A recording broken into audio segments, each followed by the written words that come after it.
Donald Trump is already doing it here at home, and now Shark Tank's Mr. Wonderful wants to make Canada great again. Businessman Kevin O'Leary is running to be the conservative leader of our neighbor to the north.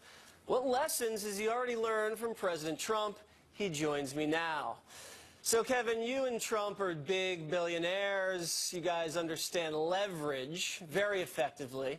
How do you believe President Trump is using leverage in negotiating so far in his first 30 days as commander-in-chief?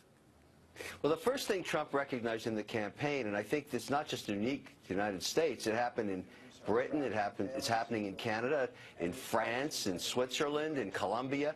The body politic, people who vote, are sick and tired of politicians. They've had enough BS. And they want people that are operators to run government, that make promises that they keep. And that was the groundswell that elected Donald Trump, and he is doing exactly what he said. Not everybody's comfortable about it. It's the first time in a long time a politician actually kept their promises. And that's what's such a shock to everybody right now.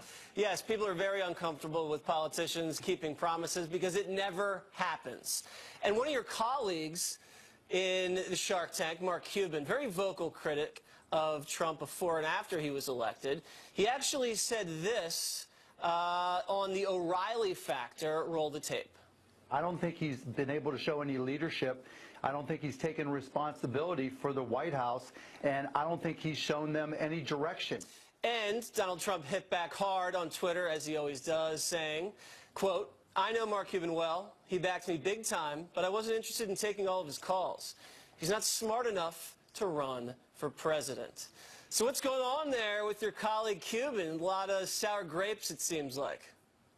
Well, Mark has been very vocal, as you've suggested, and he's an open critic, and he has every right to be so. We live in a free speech domain all across North America. I get that. But, you know, if you go back and look at any administration switchover, I don't care which president came in, every cycle, every 4 or 8 years, you get pretty well chaos in the beginning. There's a lot of issues that happen, and there's mistakes made, and that's exactly happening here. What's unique about the Trump presidency is he listed 4 or 5 items that he was going to implement, and nobody thought he would do it, and he just rammed them through so fast that it really caught the bureaucracy off guard. And, you know, the way to measure any presidency is to wait and see how it plays out.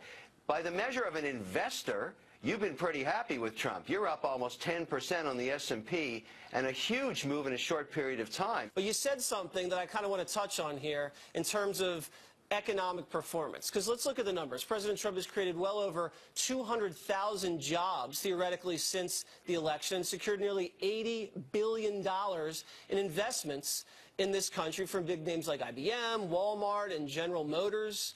And, you know, he hit this up the other day, tweeting, "The stock market hits new high with longest winning streak in decades. Great level of confidence and optimism even before the tax plan rollout."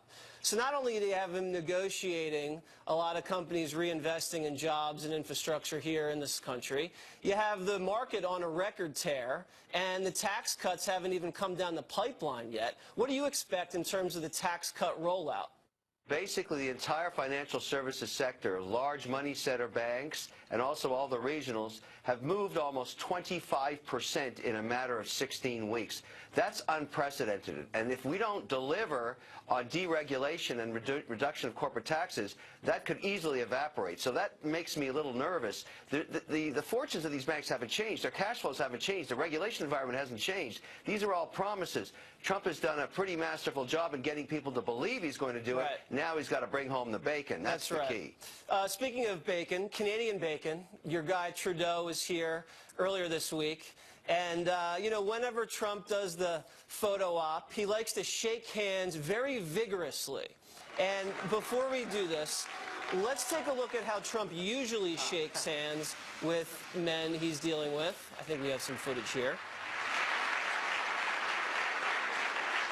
So, your guy, Trudeau, tried to beat him to the punch when they shook hands, grabbing him by the arm here, and then kind of going in so he doesn't get the pull job. I thought it was pretty effective. Well, you must have been proud of your Canadian counterpart. My concern about the meeting was this. I looked at it against the British and the Japanese Prime Minister meetings.